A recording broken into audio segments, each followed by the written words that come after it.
Break के बाद आपका बहुत बहुत स्वागत है। आप देख रहे हैं कानूनी पहलू। मैं हूं गुंजन। जिस विषय पर आज हम चर्चा कर रहे हैं वो है मानहानि। इससे मुतालिक कोई भी सवाल हो आप हमें कॉल कर सकते हैं।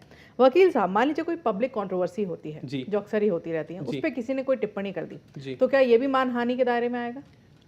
अब ये डिपेंड करता है कि टिप्पणी या ओपिनियन किस तरीके का ओपिनियन है। अब कोई भी पब्लिक कंट्रोवर्सी हो गई या कंट्रोवर्सी ना भी हुई तो कोई भी सरकारी कोई पॉलिसी आ गई, उसके बारे में टिप्पणी हो गई, या तो कोई एडिटोरियल छप गए, या फिर इलेक्ट्रॉनिक मीडिया में बहुत प्रोग्राम्स हो जाते हैं। अब ये देखना है कि जो हम क्रिटिक कर रहे हैं, जो क्रिटिकल ओपिनियन दे रहे हैं, वो फैक्ट्स से रिलेटेड होना चाहिए।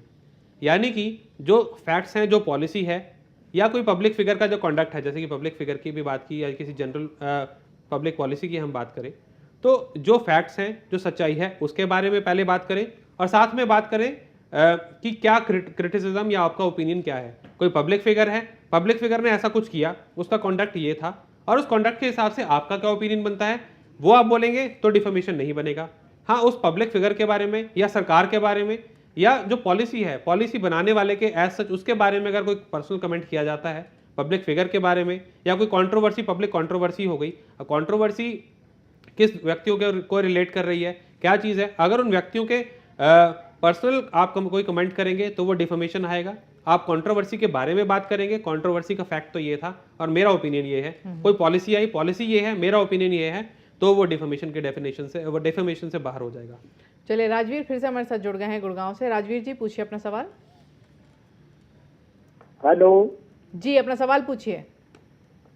मेरा सवाल ये है मैडम जी कि मेरे बेटे की पुत्रवधू ने हम पर दहेज का केस डाल दिया है जी, और वो दहेज का केस डाल करके अपने किसी दूसरे व्यक्ति के साथ फरार है और वो 5 तारीख लग चुकी है जिस पर वो आती भी नहीं है जी, पुलिस की जांच में हम दोनों को निर्दोष पाया गया है जी।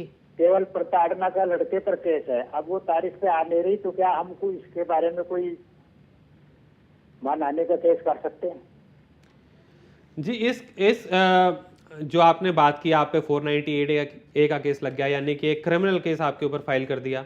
आपकी आइडली देखा जाए तो आपको यह लगेगा कि आपकी मान की हानि हो गई, पर आप मानहानि का केस इसलिए दायर नहीं कर सकते क्योंकि ये उसने लीगल प्रोसीडिंग्स की है, कोई लीगल प्रोसीडिंग का सहारा लिया है, तो ये मानहानि की डेफिनेशन में तो नहीं आएगा। आप मानहानि का केस तो नहीं फाइल कर सकते। हाँ, मलेशियस प्रोसिक्यूशन का केस जरूर फाइल कर सकते हैं। झूठा केस अगर आपके अगेंस्ट प्रूव हो जाता है कि आपने कोई ऐसा काम नहीं किया, कोई प्रताड़ना नहीं की, 498A का केस में आप बरी हो जाते हैं, तो आप मलेशियस प्रोसिक्यूशन यानी कि झूठा केस लगाने की तो कंप्लेंट आप कर सकते हैं, उस तरीके का केस तो ला सकते हैं, पर मानहानि का केस नहीं ला सकते। जी जी।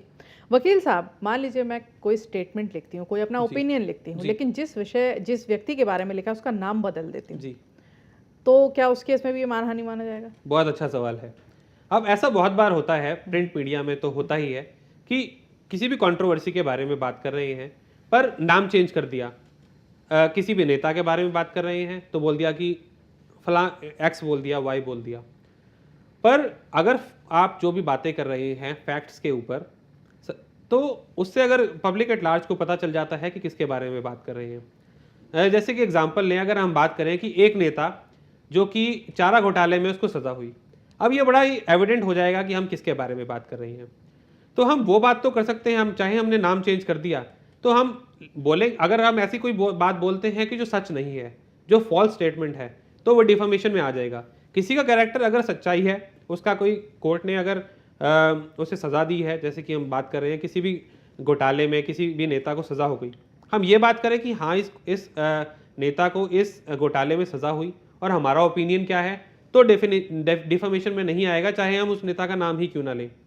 और अगर हम कुछ एग्जैजरेट करें, जो कुछ हुआ ना हो, गलत बात बोले उस नेता के बारे में, चाहे हम उसका नाम भले ही ना लें, किसी भी व्यक्ति भी हो, नेता ना भी हो, पब्लिक फिगर ना भी हो, उसका अगर हम नाम ना भी लें और अगर सबको एविडेंट हो जाता है कि हाँ हम इसी व्यक्ति के बारे में बात कर रहे हैं, आप चाहे ये भी सोचें कि मुझे ऐसा लगता है, अपने बारे में बात करें, मुझे ऐसा लगता है, एलिजिडली बोले, एलिजिडली वर्ड का यूज़ कर लें, तो भी डिफेमेशन में आएगा, चाहे आपने नाम सीधा सीधा लिया है या नहीं लिया है। जी, चलिए, तो यहाँ पर हम एक छोटे से ब्रेक के लिए रुकेंगे, पर हम जल्द लौटेंगे।